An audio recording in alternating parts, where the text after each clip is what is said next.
Hello, everybody. It's me again, your audiophile journeyman. I wanted to do a video update. As you can still see, the construction's ongoing. Not much has progressed. The contractors have had to go to another project temporarily. They'll be back. And once they're back, unfortunately, I need to pack up all my things because all the dust and debris. I don't want it getting on my equipment, so I box everything up and put it away.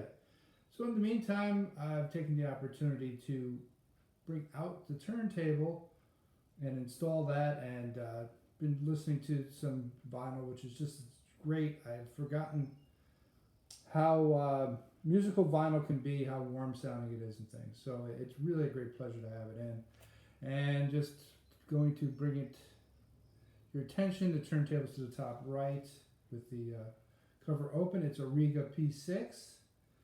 To me, that was the middle ground. It was, not an inexpensive turntable, but it wasn't exorbitant. It seemed to have all the features I wanted. It is by far like the best sounding turntable in the world, but for the ones I evaluated, if I went up in price, I couldn't hear much of a difference. And again, I have the DS audio cartridge on it, which you can see at the end. It's lit up. Since it's an LED based cartridge, it emits light. It's kind of cool in that sense. To the left of the turntable, there's a silver box. That is they call it an equalizer for the cartridge. It converts the light back to an analog signal. It is never a digital signal. It's truly analog through the whole process. So that can be a little confusing. So I made sure that before I bought it, because there's no way I want to introduce a digital piece to the signal and think it would destroy the analog quality. But anyway, on top of the silver box is a black box, and that's just the external power supply and speed selector for the Rega. The two different speeds are 33 and 45, and the box will light up in different colors depending on which one you're in. I want to say 33 is green and 45 is red. It'll just say Rega in different colors. So it's kind of nice in that sense. Again, it was easy to set up. The store where I bought the cartridge and the turntable completely set it up for me, aligned it, everything, secured it down, and then packed it and shipped it to me. So it was just a matter of taking out the box, make sure everything was still aligned, which is just a simple calibration on a piece of paper, and it was, and I turned it on and it all worked great. So there's no need for a phono stage with this cartridge, with the DS audio cartridge, because it's not moving magnet or anything. It's light. So that equalizer, as they call it, is the device that does the music changeover to analog from the bass signal. So then I hooked it right up to the line stage. You see the Conrad Johnson. Nothing else has changed. The system just, I moved it around a little bit to put the turntable there. It's still a little messy in the room. Once I get all this done, I'm going to get rid of this rack. It seems a little tired at this point. It looks like it's sagging almost. And then I will get a true nice audio rack to put this on. These might be replaced. I'm looking at things now. I have no idea what I'm going to buy until I buy it. I'm looking at a few different choices of manufacturers. Some are very synergistic, it sounds like. There's one that I'm really looking at that I will buy everything through, integrated amp, CD, DAC, and speakers. I just picked up the Nolas 3 or 4 months ago. They were a store demo. They sound absolutely great. They're the S3s. They have the Mundorf caps and stuff. I really think they're an upgrade for me over the BMWs, which you have not seen yet, which I'll do a video on. The whole system when the work is done on the house. This I just want to throw, again, the turntable and the cartridge in and get a video out on that.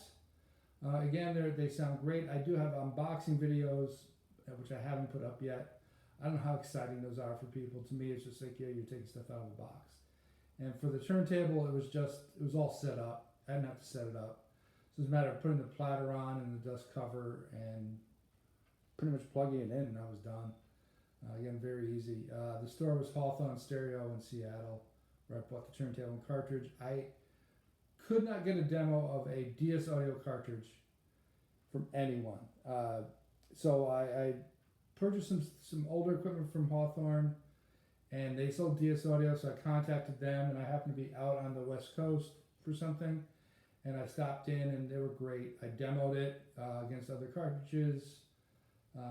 They put everything together for me, and I spent probably I would say a better part of a day there, just demoing cartridges and different speakers and integrated as well. But really, the focal point was the turntable and cartridge, and like I said, I bought both there. So they're highly recommended for DS audio and other things. You know, just check them out. Hawthorne Stereo in Seattle. So okay, I didn't want to do a super long video. Again, it's just the turntable, a P6, and the ES1 cartridge for DS audio, which they sound phenomenal, and I compared them against other higher end cartridges, Hannah's, and so forth.